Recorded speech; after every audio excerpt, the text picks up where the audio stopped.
Morning, everyone.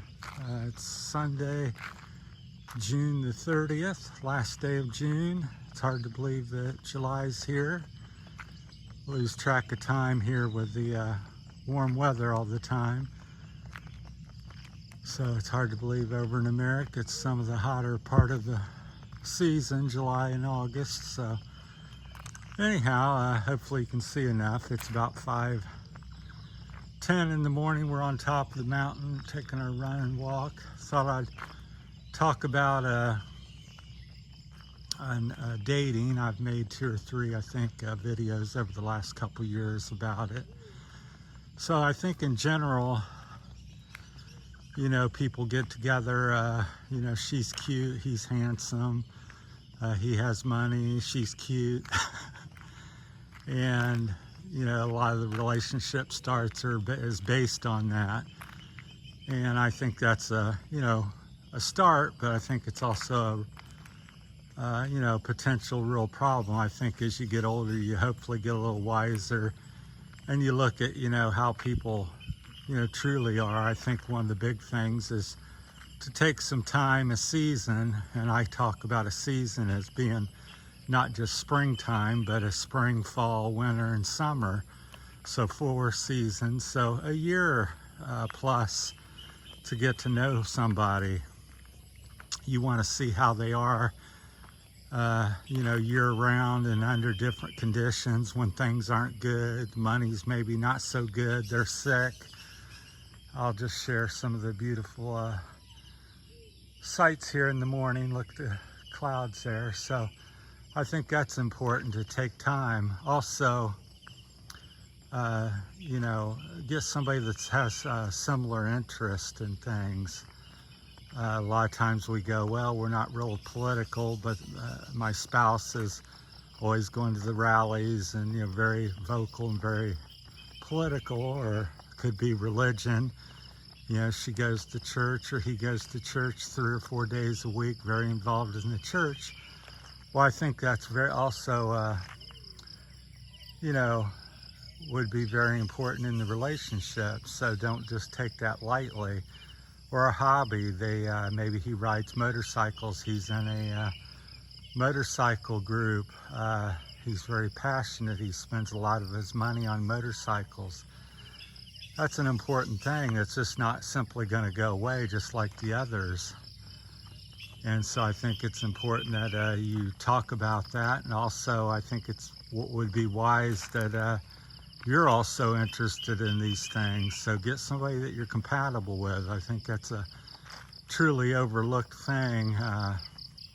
Somebody you're a friend with, that you've developed a friendship and it's based on, we like hiking, we like running, we like going to church together, we have business ideas, and we like making money, because all these things at the end of the day are going to cause complications and problems in the relationship if you're not like-minded, which is a term I like to say that I've kind of coined back in America. So get people that are like-minded, with you, friends and relationships. I think it's important. And then there's, we'll jump around a little bit as usual. Of course, if you guys have any comments or thoughts or questions, feel free to leave them down below in the comments. Just some of my thoughts. Also, here in the Philippines, a couple things that are somewhat unique to the Philippines is one is like the age difference. In America, usually we'll get married to somebody within about 10 years of us. So if I'm 60, probably 50 to 65-year-old woman. And about the same if you're a woman, it'd be about the same age range. 10, 15-year spread within your age thing, a little bit over, a little bit under. And over here, it's very common for, especially a man, 60, 70, 80, to be married to a 19, 25, 35-year-old. So culturally, it's very acceptable and normal. And in America, that wouldn't be, so that's something kind of unique to the Philippines. Not to say that in other countries or America you don't see that. It's just much more rare, where here it's everyday occurrence. And the other thing is, comes to mind is, you know, family and money related to issues here. Basically, when you're married or dating somebody, or people here, family could be mom, dad, brother, sister, cousin, grandparents. You're kind of expected to help out the family for the most part financially. So that's another big thing to think about and talk about and get straightened out before you get in deep with somebody. So is that okay with you, and how much are you going to give, or are you not going to give at all? And is that going to be an issue? Because here, family all the time, everybody I've spoke with is like, oh, I make 500 pesos or 250 a day, and I must help the family and do this and that with it. So in the West, at least in America, that's not the norm, and can be a real big problem. So that's something to be aware of and discuss with whoever you're with. And another thing I find is, you know, having babies, you know, having children and stuff. Here, it's really socially acceptable, and you know, it's expected. The leaders in the church and parents and stuff. It's like, you know, I've been asked many times. I'm like 62. Oh, you must have baby. You must have children for this reason and that reason. And it's like, really? I'm like 62. I come to retire and to enjoy life. So it's very different here in that respect. You know, women are wanting to have babies with you, and you're kind of expected to want to, you know, why don't you want to have one? It's, you know, they think it's very strange.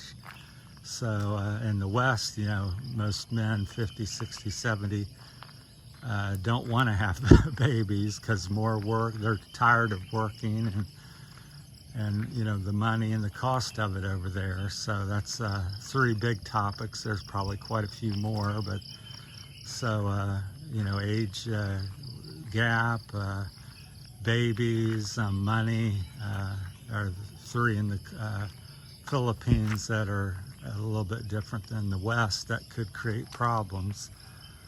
So be sure to ask and talk about them things, and think about some other things might be unique to your situation. So yeah, we're walking, that's Santiago down below us there, so that's where we're at, Barotac, Viejo, Iloilo. It's about 5:15 Sunday morning, June the 30th, the last of the month of June. So just sharing the beautiful morning as we go along. So that's stuff to things. So I think it's key to, you know, take your time, take a season or two, a year or two, meaning get to know somebody, see them in the good and bad, and then start off, pick somebody you're compatible with. You know, financially, if he can't get a job or can't find work, well, he's probably not going to get a job and find work once you get married. Same vice versa for her. You know, if she's not hiking with you and you love to hike, well, that's going to create tension and friction in the relationship. So it's not the hiking part per se, it's the doing things together. So whatever your interest may be, I just said hiking because that's one of my big interests. I like walking, you know, 2 or 3 times a day sometimes. But so whatever it may be, it could be swimming, sewing, whatever you spend your time doing. So, and a lot of people go, oh, well, I cook and clean. I go, well, that's okay, but that's normally something people don't do together. But again, if that's your main interest and somebody else likes to, you know, go to resorts and do this and that, well, it's going to be an incompatibility issue down the road once the cuteness and the newness of the relationship, because a lot of people just look at I'm in love and it's exciting, she's pretty, he's handsome, he's got money, they just look at that and it starts off and their heart's pounding and pitter patter and they're excited. But after a couple weeks, couple months of that, then it gets down to reality. And it's like, well, what are you going to do together? That's what I always ask myself and tell people to ask themselves. If I get that car, what am I going to do with it? If I get that woman, what am I going to do? What are we going to do? If I move to the Philippines, what are we going to do there? What's it going to be like? Well, ask these things before you jump in the plane and come here. Ask these things before you purchase that car. If you had that truck, what are you going to do with it? Are you going to make money with it? Is it going to sit there? What's it going to cost? What are you going to do with it? So I think that's a big thing that people need to ask themselves. If I had this person or moved here or did that, what am I going to do? And then, think about that and write that down.